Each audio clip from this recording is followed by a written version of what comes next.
The spider spindles right up to you, her long, long legs tickling the sandy floor. A malevolent intelligence gleams forth from 8 beady eyes. She opens her mouth, hissing at you.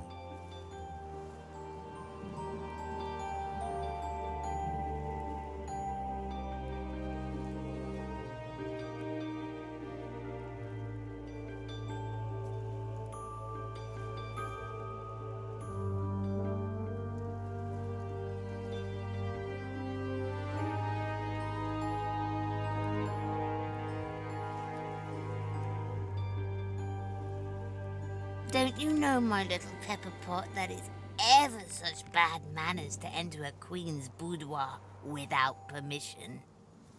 But what's this? Something familiar beats within your heart?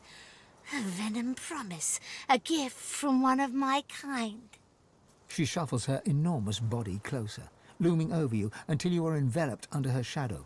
Venom sizzles to the sand from her fangs as you are pinned in place under all 8 of her eyeballs. You come here for me?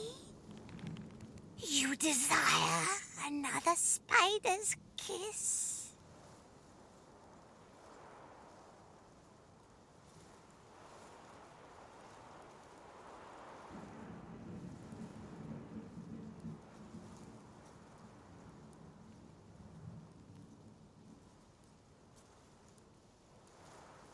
How rude you are, Sugar Plum. But I'm not interested in you like that. I've already got plenty of babies. So you are still prey, but of a different kind. I hunger, and I hear my princelings blubbering in their loving cocoon.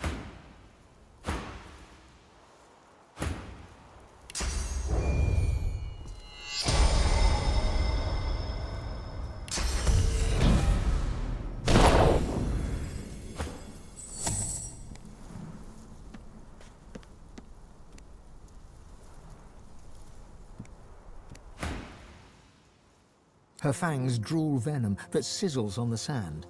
But there's no time to think about all that, because raising up on her hind legs, she pounces right at you.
I hear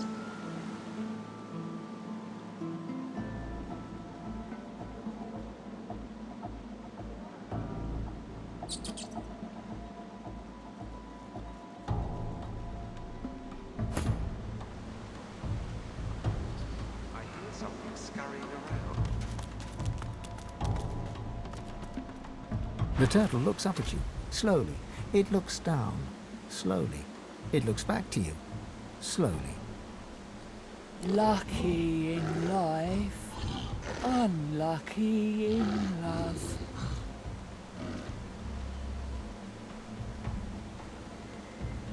Used to be the ladies, was there one day and wasn't the next. Like her now, nice guy, gives me beats. I like beats. She lets loose a long sigh. She inhales. She sighs again. Rory, the rat. He's just over there. Don't blink or he'll flit right past. Like a rat. Please, Grace. I'm Gruel. I'm too slow to give him smooches. And he's so smoochable. If only I could keep up. I could groan sweet things in his little ears. I could tell him I love him. I could share my beats. I like beats. Oh, how kind. But I don't like butter. You could try carrot juice or some kind of...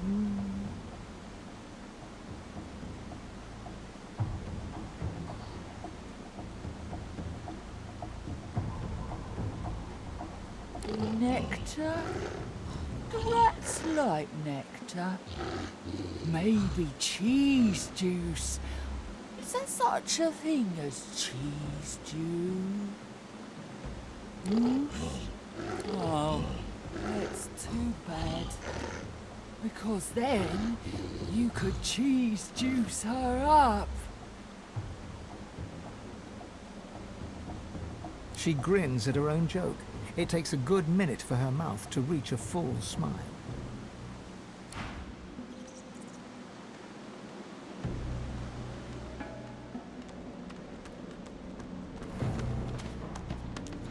You, apple tater cheese.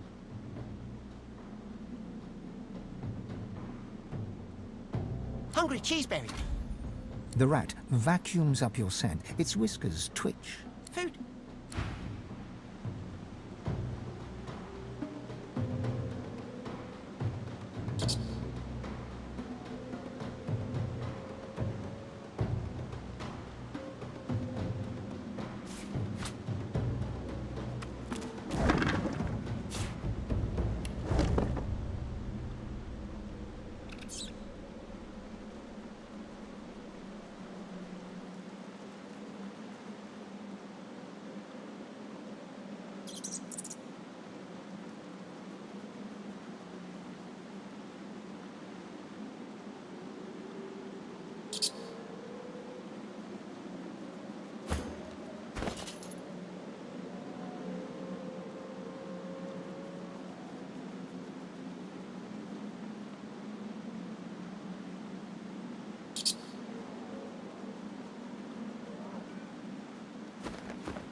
nice to finally come out of my shell. May the soil under your feet stay ever slick.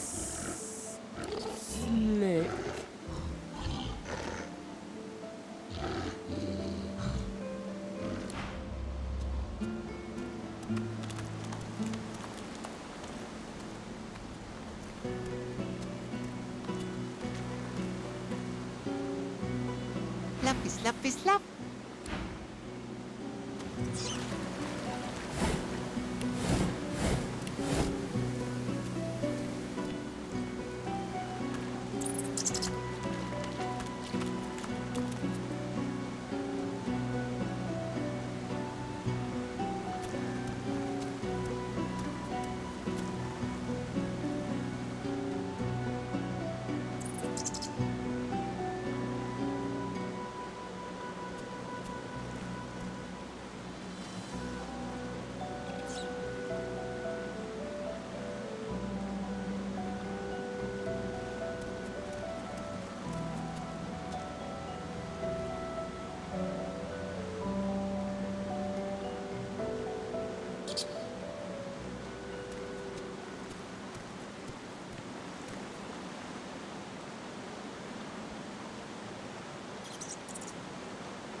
The headless statue looms over you.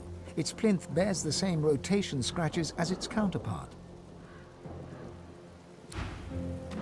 The plinth of the statue bears a series of deep, circular scratches upon its stone. The statue can be rotated. The statue rotates. The statue rotates.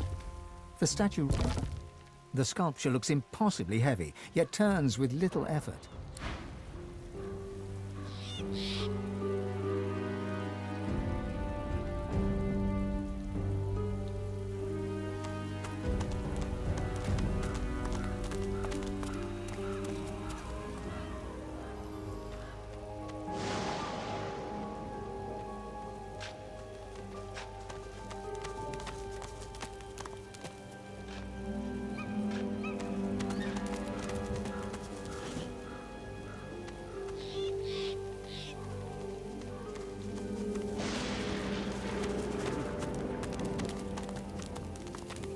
The headless statue looks...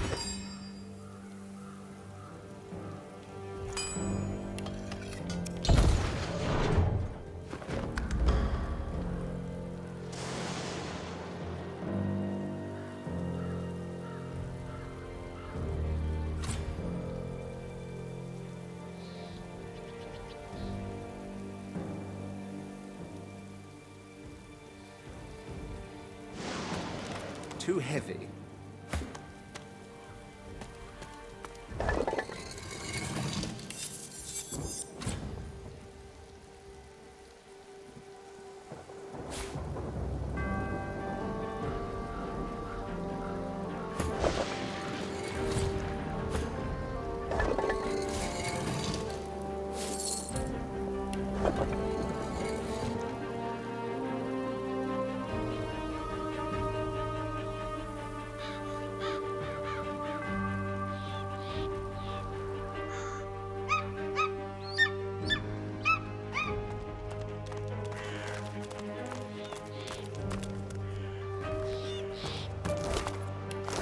In death, the dwarves give eagles life.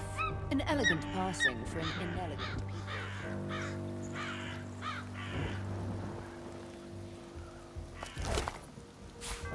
The eagle glowers at you with one baleful eye, keeping the other eye firmly trained on the stringy morsels of rotting flesh dangling from its beak.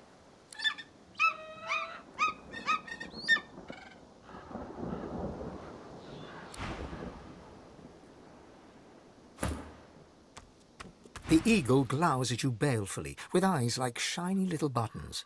One manicured and beribboned claw shoots forth to claim the stringy offal before him. Stretching his neck forward, he peers closely at you.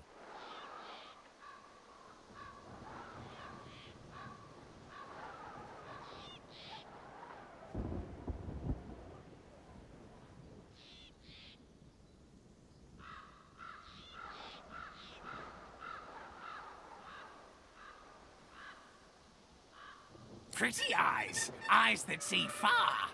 The eagle's own eyes glitter with avarice. Peck, peck, peck. The eagle pecks free some choice lump of gristle from deep within the corpse.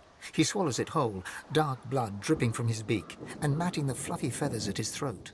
Master died, but Master told me what to do. All my life told me you are what you eat. So I do. I will become the Master. Unless you are not the new Master, are you?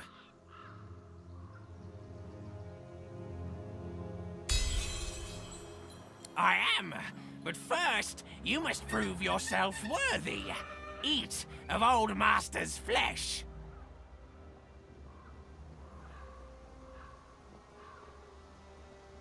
You chew it for what seems like forever, yet the texture does not change in your mouth. Tough yet moist, leathery yet slippery. It's disgusting. Sometimes you really wonder about how you make choices in life. Sometimes, like now.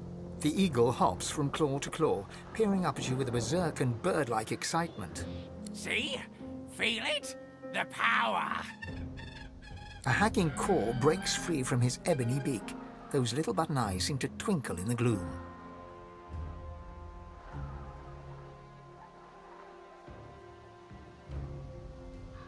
Yes, kidney.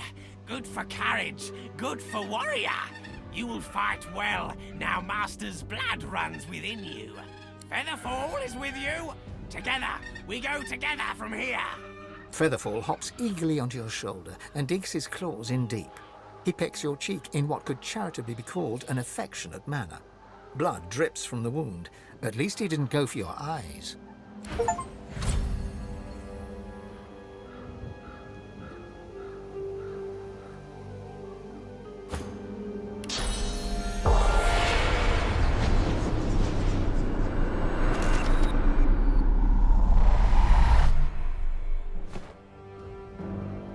You watch yourself. There's a voice whispering promises to the dead around here. Word is that they'll be walking about with flesh on their bones again if they send you to the Hall of Echoes. You're God-woken, ain't you?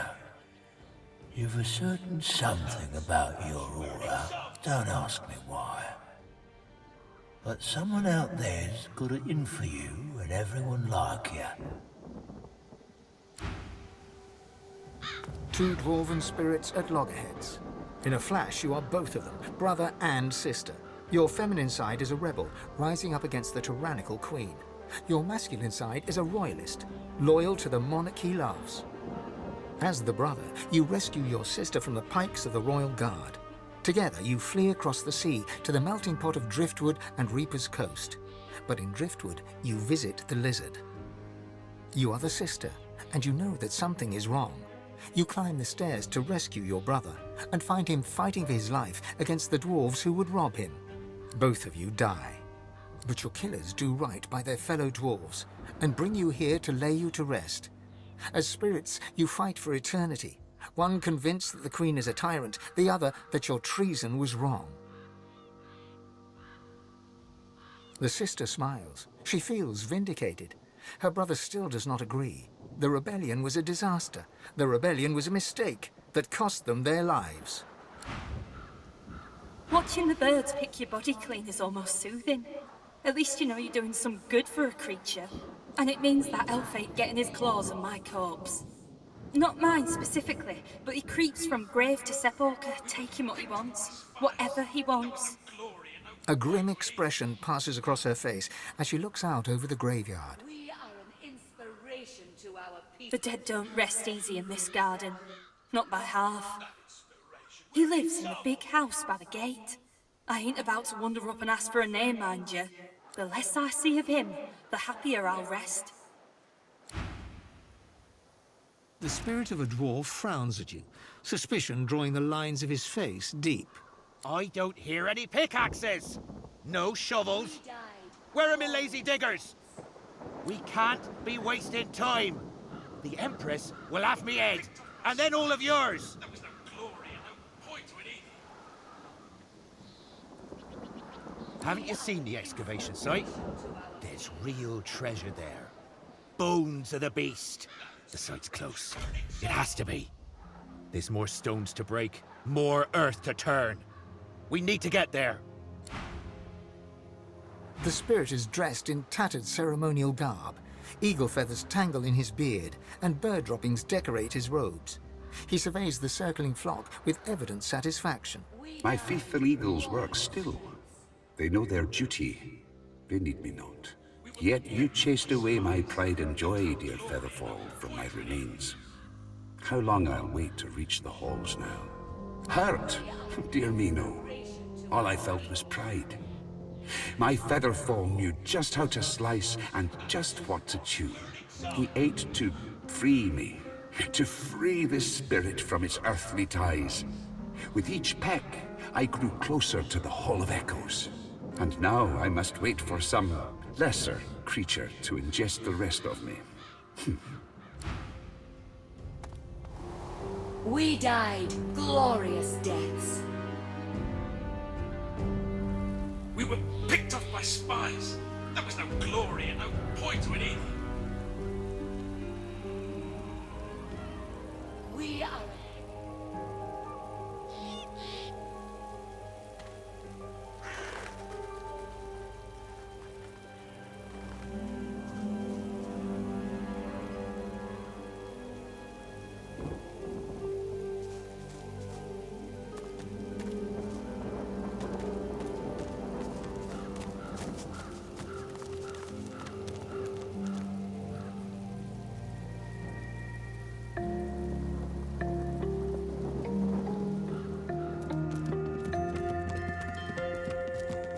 masked creature grunts 3 times at the sight of you. It reaches its arm out. Clasped in its hand is a crumpled parchment. You take the page, and the servant returns to its hollow existence.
The servant grumbles.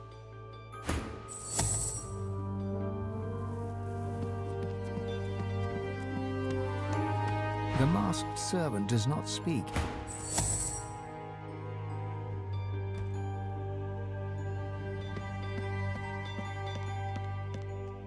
The masked servant does not speak.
The dog looks sadly at you.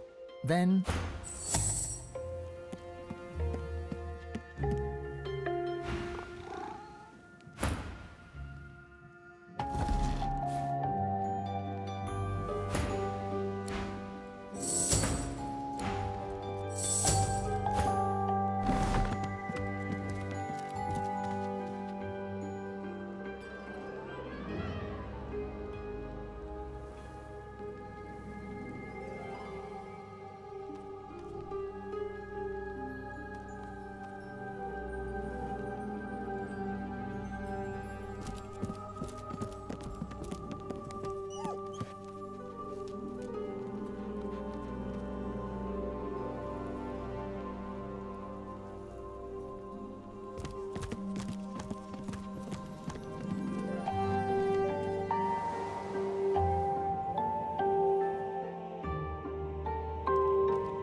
What's this? I found something. Anyone, take me out of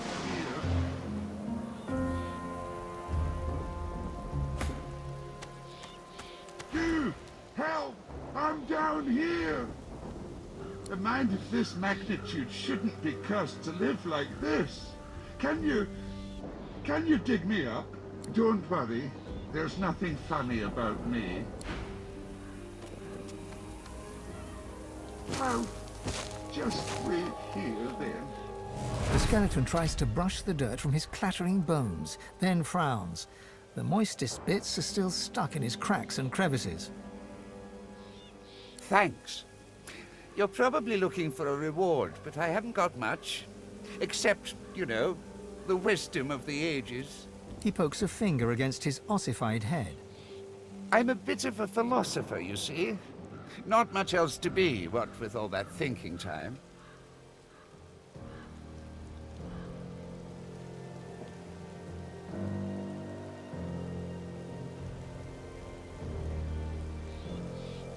Are you questioning my intellect? You think you say more sooth than me, a verified soothsayer? The skeleton pauses and sighs, then straightens his spine with a clatter. A soul bond will settle it. A battle of wits. Then the cosmos itself will decide who can better face the truth of our own essence, me or you. A weak soul may not survive the bond, but I'm sure you'll be just fine.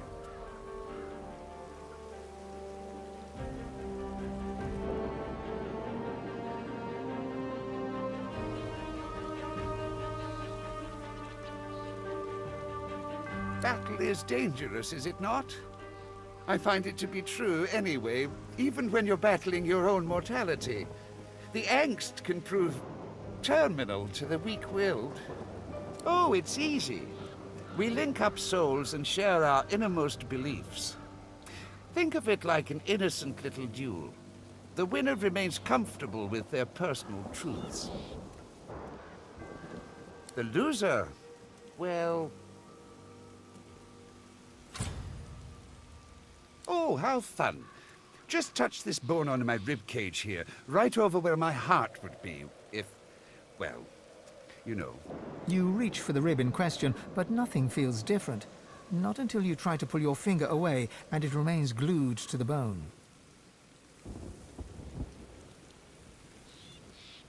All right, mister. Deep thought.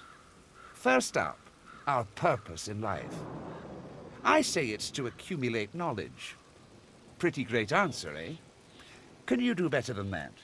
His jaws clack together in a show of self-assurance.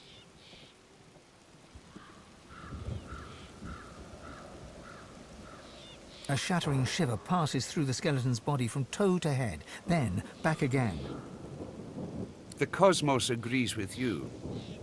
Could it be, I don't know, my own meaning?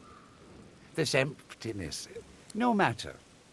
Surely you cannot best me again. Tell me, Sammy Smarty Pants, is there such thing as free will? I say no. The gods guide our every move. I dare you to outsmart me now.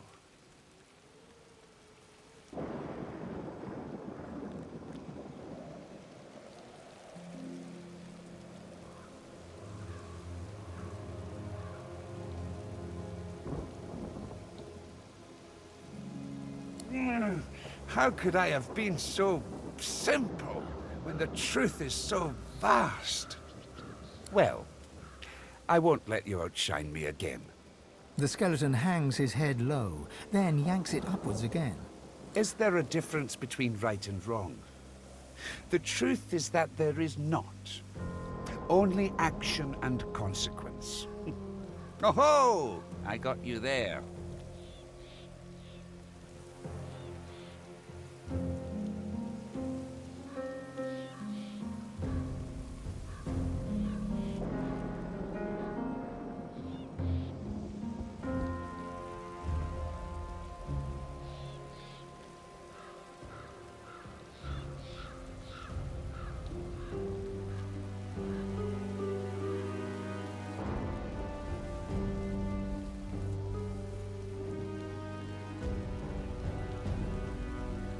You feel the bond break between your finger and the skeleton. You pull your hand quickly back to your side. I can't bear this existential agony. What have you...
An ancestor tree. Pure grace in an undeserving world. The spirit of the tree may have much to say.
You again.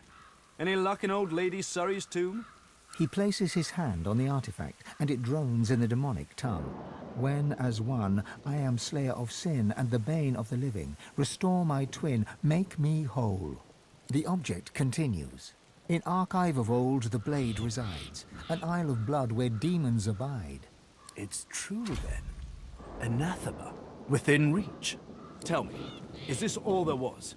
There weren't any other curios in there?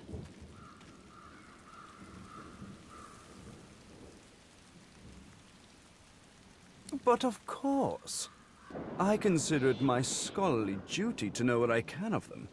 Surely you of all people understand the quest for knowledge. He breathes a long, lugubrious sigh. It's time I leveled with you. This is the hand grip of the fabled anathema. A sword capable of annihilating anyone. Even a divine. Imagine it. Holding in your hand a force that could wipe away sun and shadow. A sword of life and death, miracle and sin. A sword of atonement. I can restore anathema to working condition, but this is only half of it.